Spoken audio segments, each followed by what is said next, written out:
Hello everybody, it's Jess here with Bless Jess. Thank you so much for watching. I have been wanting to sit down and do these videos for a while, and I did say videos because this is going to be more than one part, but I just haven't. It's something that I like talking about, and yet it's hard for me to talk about because it was a very raw, hard time in my life, but I do feel like that I went through the hard times in my life to tell others about it and to be a testimony to others. So I'm going to start a new series, story time, stories.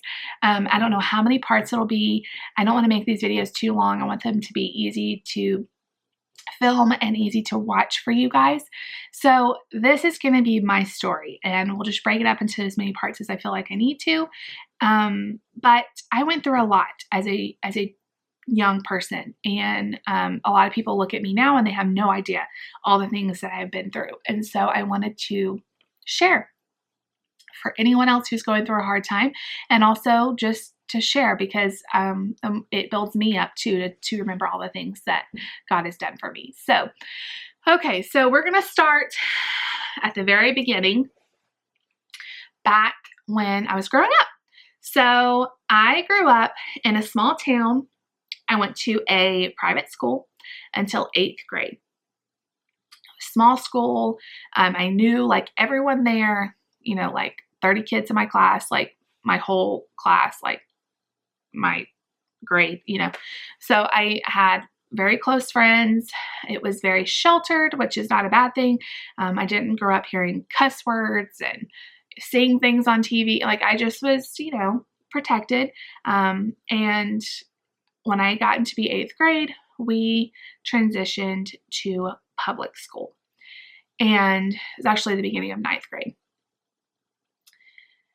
It was a culture shock, and I would go to school and hear cuss words and just things that I wasn't exposed to as a kid.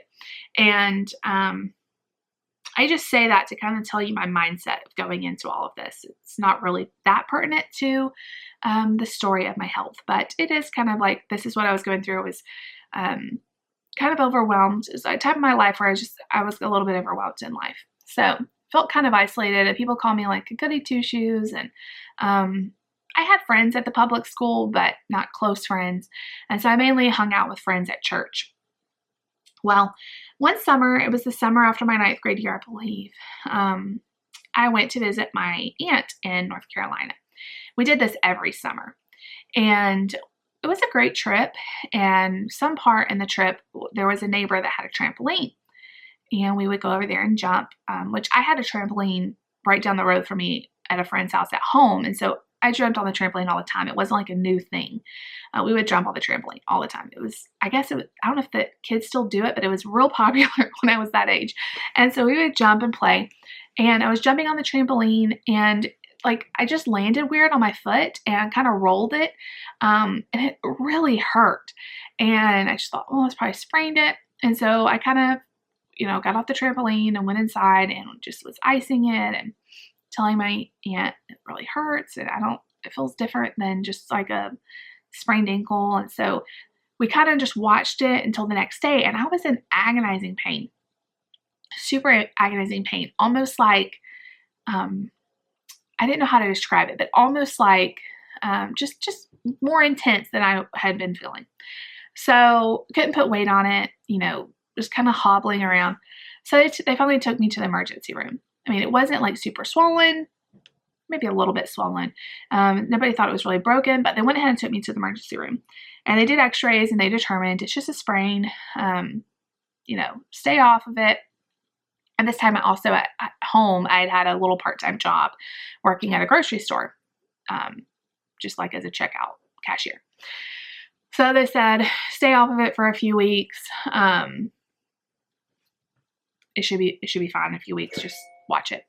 And so I did that, and it just never felt better. Like I went home, I kept having to call work and say, I can't stand up to do this job. Like I'm having so much pain, and nobody really understood because it wasn't broken. It's just a sprain. You know, I remember my manager being like, well, we can just get you a stool. And I'm like, I can't be upright that much. Like, it hurts so much.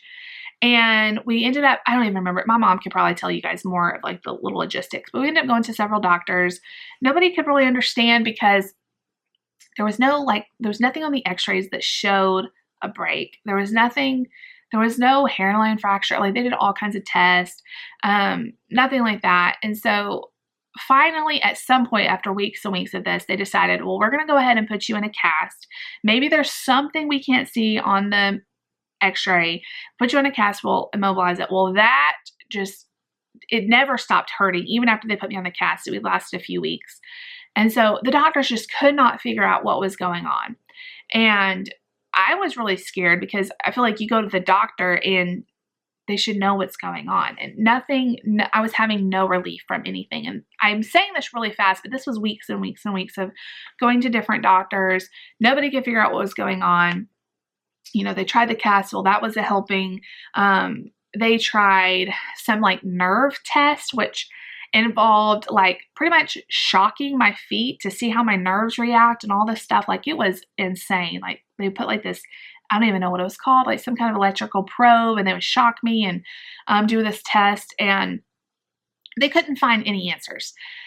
So at this point, I think school has started back, and so maybe not. I'm a little bit fuzzy on the details. But I think school was back, and I was kind of in and out of just a lot of pain, and I just couldn't function. Like, I'm pretty sure school was back in at some point in there. And it just was really, really hard. So my mom would make an appointment for me at some specialist, and it'd be like weeks and weeks away. So then we would wait for weeks and weeks, and we'd go to the appointment and we would get no answers. And then she would have to make another appointment weeks and weeks. My foot was hurting. Well, I started overcompensating because my I think it was my right foot. I think it was, so I was jumping around on my left foot. Well, after a while, my left foot started hurting because I was putting so much weight on it. So it got to the point, y'all, where I am crawling around because both of my feet hurt. And I just felt like so crazy. Like, what is wrong with me? My knees had calluses on them from crawling around on my knees because my feet hurt so bad. And my mom made me appointments at neurologist. And we went to one, and they looked at me and they're like, there is absolutely nothing wrong with you. Like, you are making this up. So they sent me to like Children's Hospital because I was a child. I was like 15. And they put me through all kinds of like mental counseling, like not just like an evaluation. And they said, well, because, you changed schools, it's probably stress, which, I was stressed about changing schools, but this was actual pain. Nobody would listen to me. And I can't tell you how hard it was to go through that. My mom listened to me. My dad listened to me. But as far as like doctors, they didn't listen to me. They didn't believe me, because it was like my feet looked fine. There's nothing on the x-ray. They didn't listen to me. I was crawling around in my house. I remember like having to use, finally my mom got me some knee pads so at least I wouldn't have calluses, but then that was a pain. And it ended up starting kind of like pain, but then the longer it went, it turned into pins and needles. Like, the best way I can describe it, I'm sorry for phones beeping and stuff. The best way I can describe it is if your foot goes to sleep and you wake up and it's like that, pins and needles burning feeling. And that's what it felt like. And again, nobody could understand that. Having a sheet on my feet hurt, having a blanket, socks, anything touching me hurt. And it was just wild. We went to all these different people and they didn't believe me. They told my mom there was something wrong with me. So she would just make another appointment for another doctor, just thinking that maybe, someone would have an idea. And I remember this one time she made an appointment and we waited weeks for this appointment. We finally show up and they're like, I'm sorry, there is no record of your appointment. And my mom like threw down in the doctor's office and was like, you are going to see her today because we have waited. She's been in pain. Like nobody would give me anything for pain. Nobody would try anything. They basically just said, you're making this up and bye. And it was extremely a hard time in my life because I couldn't really go to school. At some point, nobody would even like, the doctors would even write me a prescription for a wheelchair. We borrowed a wheelchair from church and I would crawl around and I would have to miss school. And so then we had teachers coming to the house to teach me from the public school, which is a great program, but it made me feel like a crazy person. Like, here's my teacher coming to school. I don't know. Just as a teenager, I hated it. My teacher was coming to teach me at home, which is like a one-on-one thing. And I was real shy and I just hated it. And I couldn't go out with my friends. It was just a very hard time in my life. Nobody believed me that I was hurting. It was constant. And finally, we went to see a doctor. I know this sounds real long, but it was actually, real short, condensed, but it was actually a very long process. We went to see a doctor that specialized in more of this kind of thing. And he looked at me and he heard my story. And I remember he asked my mom, like, oh, of course, like the internet wasn't as big as it is now. But because that was 2003, 2002. And so she had like researched and stuff, and we had found this condition called RSD, reflex sympathetic dystrophy. And it causes like this basically your nerves are firing, like there's pain, but there's no actual cause of the pain. It's just your nerves. And I'm probably like butchering the definition. That's kind of how I understood it as a teenager. And now I think it's called CRPS, complex regional pain syndrome. And so he asked my mom, he said, well, what do you think this is? You've seen, you've researched, I'm sure you've seen her. What do you think this is? And mom was like, don't ask me that. I want you to tell me. And she's like, I think it's RSD. And he said, it is. I didn't have a lot of the classic symptoms of RSD. Like a lot of people have more redness and more, like there's all these different things. But basically, that's what I had. And the whole thing, like I couldn't have anything touching me, the nerve tingly feeling, all of it was pointing to RSD. And so he said, the only way we'll know for sure is if we do a block, like an epidural block. Basically, it numbs the nerves and kind of resets them. And he said, if that helps, then it's probably RSD. I want to say at some point before he did the block, he made me go to physical therapy just to make sure it wasn't, because I guess physical therapy can help too. And they like to try that before like just giving you like an epidural when you're 15. And so I went to physical therapy for several weeks. It was extremely painful because I was being told to do exercises and I couldn't do exercises because it was really painful. I was at a sports medicine hospital. And so I was in there with all these like athletes, like these big guys. And I'm this little 15-year-old girl. And they finally started working with me in the water. And that was a little bit better. The water was a little bit more soothing than actual, like, it just made me more weightless. And so I was able to do more, but still it was not helping the pain at all. And so then they said, okay, we're just going to go in and do the block. Basically, it's like an epidural, like what you get when you're having a baby. It just numbs you from the waist down and it kind of resets your nerves. And I went in for that. They gave me enough medicine to where I didn't really realize what was going on. I didn't have to feel the epidural or anything. But I went in, they did the epidural, and then I woke up, and for the first time, from the waist down, there was no pain because I was completely numb. Numb. And I just remember waking up and feeling so thankful because I had lived with it for so long. And I don't know the exact type of what they gave me or anything like that. It's basically a block, I don't know the technical name, but basically a block in my back. And so that helped. That made it all go away. Even as my nerves came back, like my feelings came back after the epidural and stuff, the pain was gone. And I was so excited, like, okay, this has actually worked. But it wasn't over.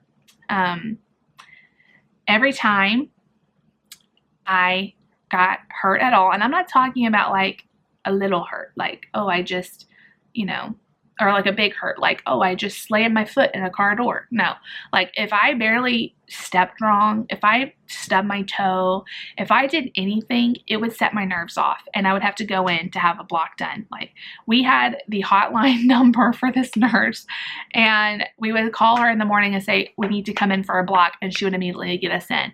And I did that over and over. And then it got to be where I was getting pain in my arm, and so I was having to go get a block. I would, hit my arm and then have pain. I would have to go get a block. And it was over and over of that. And I just remember thinking like, this is going to be my life? Like, and they were so strict with us about, if she was ever to have surgery, this is a major problem, because if we cut into her, her nerves could react. If she's ever going to have a baby, this is a major problem. And so I'm thinking like, my whole life is going to be in the hospital, getting blocks, having pain. I just remember being like so afraid. So I'm going to stop here because in the middle of all this, I had another even more scary diagnosis involving my brain, involving, hey, I could actually die, not just be in pain, but I could actually die. And we'll talk more about that. But as a 15-year-old kid, I can't stress enough how scary it was to have this go on, and have doctors not believe me, have no one understand what was going on, and kind of feeling trapped in my body, and having to constantly go in for these blocks and not feel normal. I would pop in school and out of school when I had a good day or when I wasn't hurting, and I would hear my friends talk about what guy they were dating and who was going to prom and all these things. And I just remember thinking like, I wish I could think about that. I wish I could worry about these things. And I was just struggling to go throughout the day and dealing with all the pain. And at one point they wanted us to do like therapy where my mom would like rub cotton balls on me and like on my feet to try to like desensitize it. She would rub rice or different things, like gradually increasing texture. And it would hurt so bad I would like throw up. It was a really hard time in my life. I felt so abnormal, and little did I know it was about to get way worse. So I'm going to stop here. I promise you this has a happy ending. Until next time, we'll talk about what happened when they found something in my brain. So if you like this video, it's okay to like it because I'm okay. We're all here together. And if you like this video, give it a big thumbs up. Leave me a comment down below. Please subscribe if you're new. I would love to have you a part of my YouTube family. And I'll see you guys all later.